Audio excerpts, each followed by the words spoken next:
Well, good morning. Howdy. I'm back.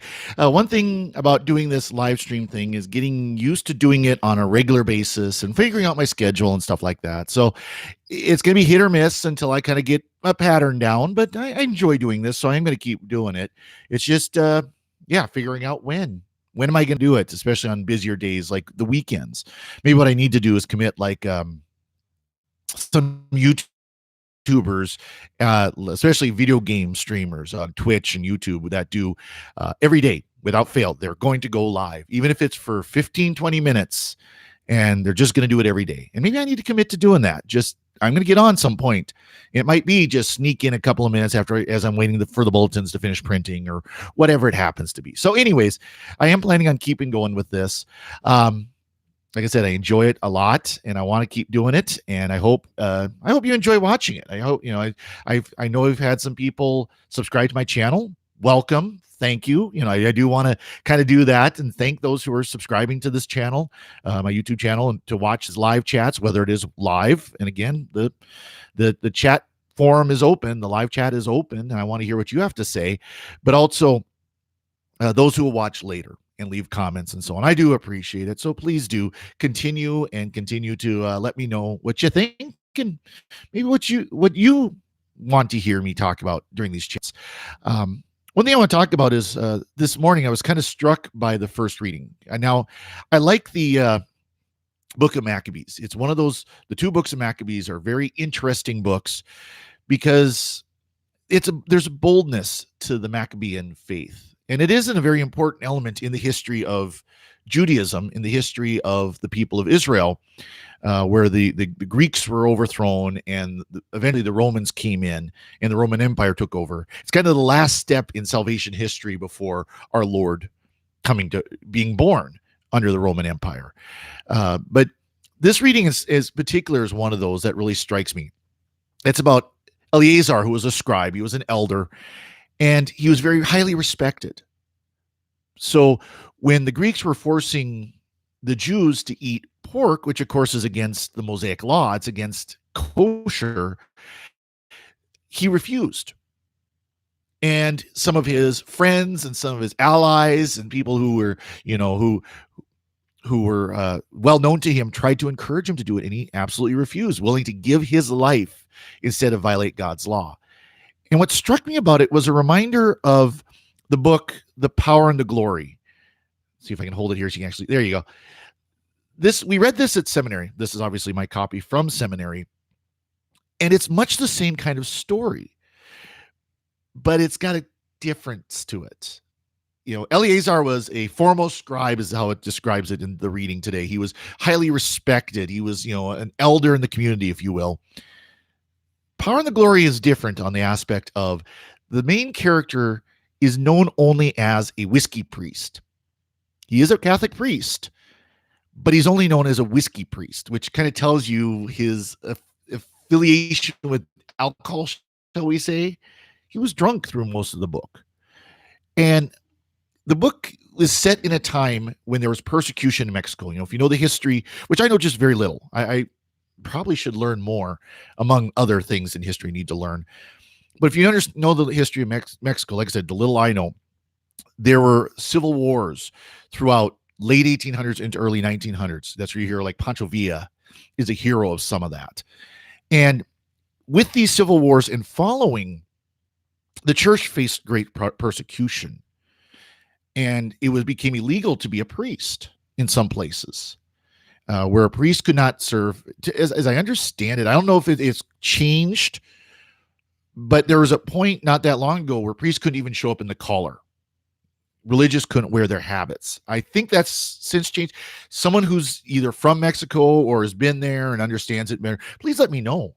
I honestly don't know if that's still the case, but I know there was a point not that long ago where it was illegal for a priest to be in the collar. Well, there were points in the history of these civil wars and government changes and so on where priests weren't even allowed to be priests. They had to leave the priesthood. They had to get married. In the case of one of the priests in this book, he actually left the priesthood. He violated his vows and got married because he was basically forced to by the government, the local government anyways. But this whiskey priest did not. He went underground. He went and hid, and he would go to from place to place, go from house to house, family to family, and do the sacraments. So he should, it'd be almost like the old missionary days where the priest would show up in the community and would celebrate mass and hear confessions and baptisms and marriages and whatever else, blessings and everything else that needed to be done. And then he'd move on to the next one. Well, of course, this priest was on the run, so he might show up and celebrate mass, and in the middle of mass, all of a sudden, some soldiers are coming. The police are coming. Someone's coming, has ratted you out, get out of town. And he'd have to pack everything up and leave really quickly.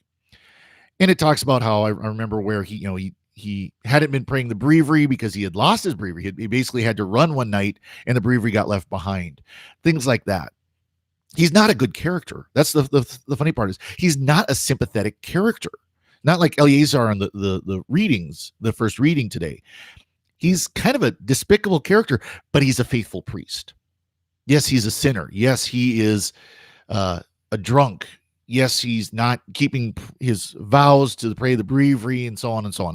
It's not like today where you can get your iBreviary on your smartphone. They had to use the book, things like that. It's a great story though, because it shows this priest who, despite his great failings, was a faithful priest. He was a bold priest in the face of persecution. And I bring these up because both Eleazar and the whiskey priest are both examples of people who were faithful to God despite persecution. And whether they were highly respected or greatly disturbed, troubled people, they were faithful to God and they lived their life faithful to God. And that's a call for us today. That's something we need today because so many Catholics are apathetic. They're lukewarm. That right now, because really it's not that difficult to practice our faith quietly. If you come to mass, no one's going to give you a dirty look. No one's going to report you to the police. No one's going to, rat you out. At best, you might run into a local group that's kind of anti-Catholic Protestants or some atheists or something like that. Very rare, But as far as like actual government persecution, it doesn't exist here in the United States. And so many Catholics here in the United States, persecution, it doesn't exist here in the United States. And so many Catholics here in the United States are very apathetic. Hey, as long as I get my sacraments, as long as when I want to come to mass, we have mass, as long as when my kids want to, or we want our kids to receive confirmation, first communion, baptism, whatever, you better be there to do it. Otherwise, we might show up once or twice a year if we're lucky. And if persecution does come to some place like the United States, and we can't fool ourselves. Something like that could happen here. The Constitution is a beautiful, wonderful document. I believe very strongly in the importance of the United States Constitution as a document of freedom and peace. And I believe very strongly in our First Amendment right to religion, to speech. That's why I'm doing this, and all these things. But those ultimately will not prevent a government bent on persecution. If for some horrible reason our government decided to turn against the Catholic Church, we could be going to the courts all we want, and it's still not going to stop it if the courts are involved in it and so on. I'm not saying it's going to happen.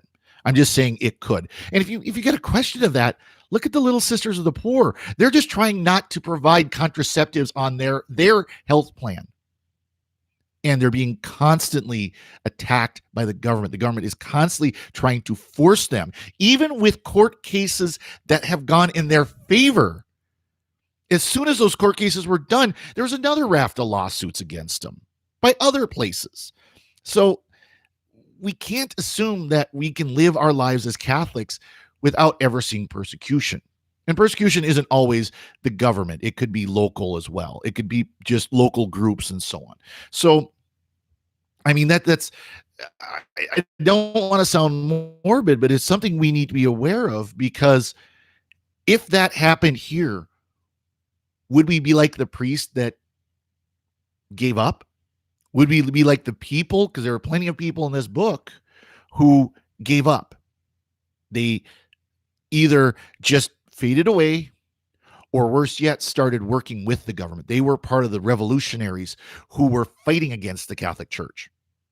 And I know there are issues with the Catholic Church's stance in Mexico at the time, and we're all flawed human beings, and the church is made up of flawed human beings. It's a divine institution made up of flawed human beings, and so that means there are going to be people who are going to abuse their power and so on within the church. We know that. We see it every day. But there are people who in this book who were Catholic. If I remember right, it's been years. I need to read it again. I really do. It is an excellent book. But there were people who, they talked about how they were faithful Catholics until the revolution, and all of a sudden, Viva la Revolución, sorry for my bad Spanish. But you know what I'm saying? It's something we need to be aware of. And so many of these Catholics who are lukewarm, who are apathetic, who don't care, they're going to be the ones who are either going to fade away, or worse yet, are going to be the ones fighting against the church if it does come to that. We need to be the strong ones. Those of us who love our Lord, who love the church, who receive the sacraments, who are seeking the devotion, seeking the prayer life, and so on of the church, to learn from the church. We need to be strong in our faith. We need to be bold in our faith, just as the whiskey priest was, just as Eleazar was. It's a difficult thing. It's hard for us to be bold in our faith, especially in our culture today. But it's always been that way. We can't ever think that it's been easy to be a Catholic at any point in human history, because it hasn't. Even when Europe was supposedly Catholic central, it was still hard to be a faithful Catholic. That's why we had saints like St. Francis of Assisi, St. Dominic, and so on, who were reformer saints in the midst of this supposedly Catholic world. So we need to be strong in our faith. We need to be bold in our faith. We need to live our faith with excitement and joy and love.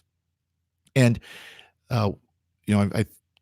there's just so much that's going on in the world where we need to live our faith and to live it with excitement and bring the faith to the world. We need to bring the faith back to the world. We need to preach the gospel to every generation. So anyways, enough of that. I said what I want to say there. One thing I did yesterday was record the last of my time hosting as Let's Talk. Let's Talk, great podcast. I really enjoyed doing it for about 16 months, and it was just a wonderful thing, to be able to talk about anything and everything. I mean, we talked about a lot of things. Some things were kind of silly, things were more fun, more serious, more whatever, more topical, sometimes more just general topics, and we enjoyed it.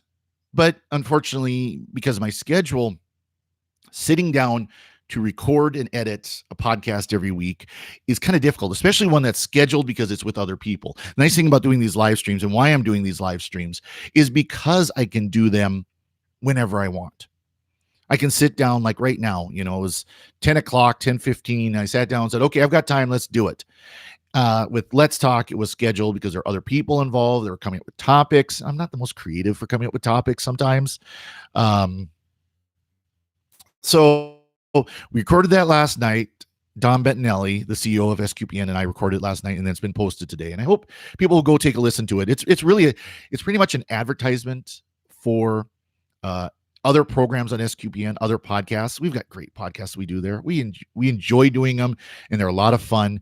Of course, I'm on the Secrets of Star Trek, Secrets of Doctor Who still. I'm going to remain with those, because those, if I have to miss a day, there's two other people on it, two other panelists. I'm not hosting it. I'm not editing it. It's much less time for me. It's easier for me to do.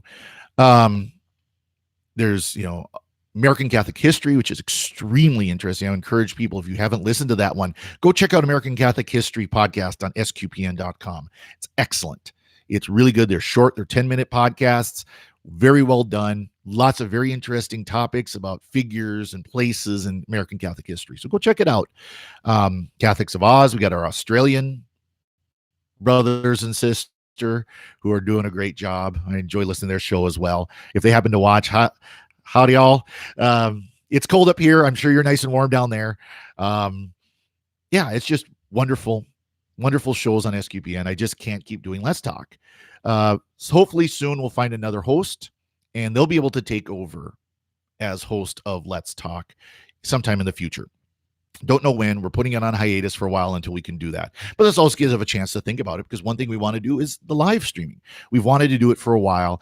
My schedule just hasn't allowed for it. It's been difficult for me to try to get that set up and figured out. So that's on me why we don't have it yet. Didn't do it yet. But we'll see what happens. Hopefully we can find someone soon and we can get it going again, because it is a great show. And it's important to have kind of a general topic show like that, where it's not, Secrets of Star Trek is all about Star Trek TV shows. Secrets of Doctor Who is about Doctor Who TV shows and other paraphernalia, other media, because we talk about some of the audio dramas that are available now and things like that. Secrets of Technology, about technology, and so on.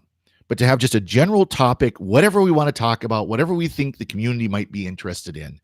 And sometimes maybe we've hit, sometimes we've missed, that's just part of life. So anyways, go check out those shows. And it was fun to do Let's Talk. I hope I can be on it in the future and go from there. So anyways, that's what I have for today. Just, I hope you enjoy these live chats. There's lots of good things going on and it's a lot of fun to do. So we'll talk to you later. God bless.